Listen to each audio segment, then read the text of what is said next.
Devenir un gladiateur ne veut pas dire que vous n'avez pas des émotions, que vous n'avez pas un cœur. Devenir un gladiateur ne veut pas dire que vous devez développer une attitude de méfiance et rester braqué contre toutes les personnes que la vie posera sur votre chemin, que vous êtes un combattant sans pitié. Mais au contraire, il faut rester ouvert et réceptif à tout et à tous, mais dans la vigilance. Ainsi, face aux déceptions que la vie pourrait vous soumettre, vous tiendrez ferme.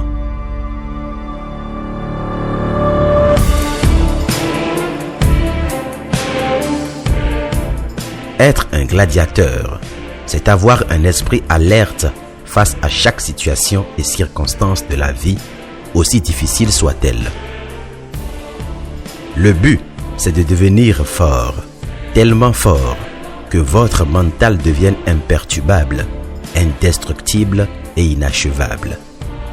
Vous devez avoir un mental d'acier.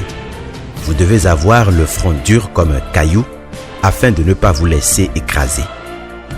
Car si vous êtes écrasé, si vous tombez et vous vous répandez à terre, vous aurez du mal à atteindre le but de votre vie.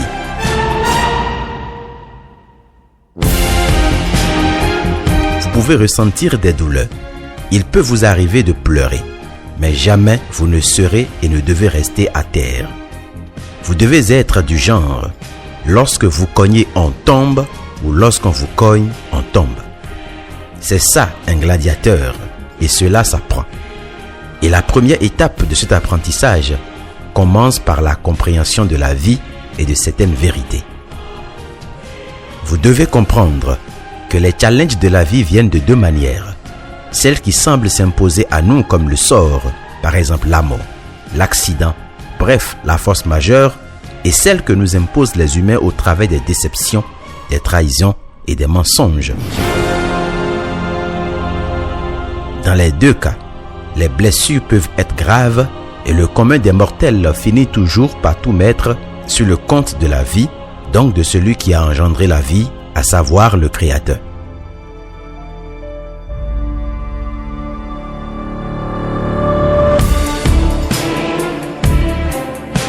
Mais si vous voulez être un gladiateur, vous devez cesser de prendre le Créateur pour responsable de la faute commise par d'autres ou par vous-même. Vous ne pouvez pas en vouloir au Créateur parce que des humains comme vous ont blessé et déçu. Cela n'a pas de sens. Un gladiateur n'a qu'un seul allié. Dans la fosse où il a été jeté pour combattre, dans ce monde hostile, un seul allié lui restera fidèle aussi longtemps qu'il tiendra. Cet allié est son souffle de vie. Les gens peuvent le blesser, le démembrer. Tant que le souffle de vie tient, il sait que tout est encore possible. Seul celui qui peut contrôler son souffle de vie est capable de l'achever. Voilà pourquoi un gladiateur ne dépose pas sa vie dans les mains d'un autre. Il doit être en alerte et vif, ne comptant que sur son souffle de vie. Or, à ce que je sache, jusqu'aux dernières nouvelles, aucune entreprise humaine ne gère ou n'administre le souffle de vie si ce n'est le Créateur. Vos semblables peuvent vous blesser et décevoir, mais ils n'ont pas le dernier mot sur vous. Ils n'ont aucun contrôle, aucune emprise sur vous. La vie peut vous faire vivre parfois l'enfer, mais la seule raison pour laquelle vous le ressentez, c'est parce que vous vivez encore.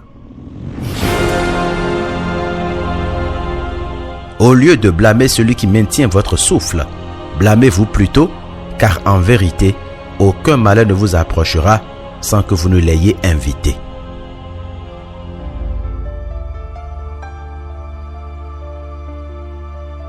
Un gladiateur ne condamne ni les autres ni son Créateur.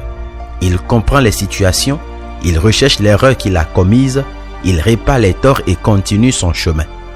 Car il sait que la réalité n'est que la résultante ou la conséquence de son vouloir, fût-elle occasionnée par les autres ou par le pur hasard.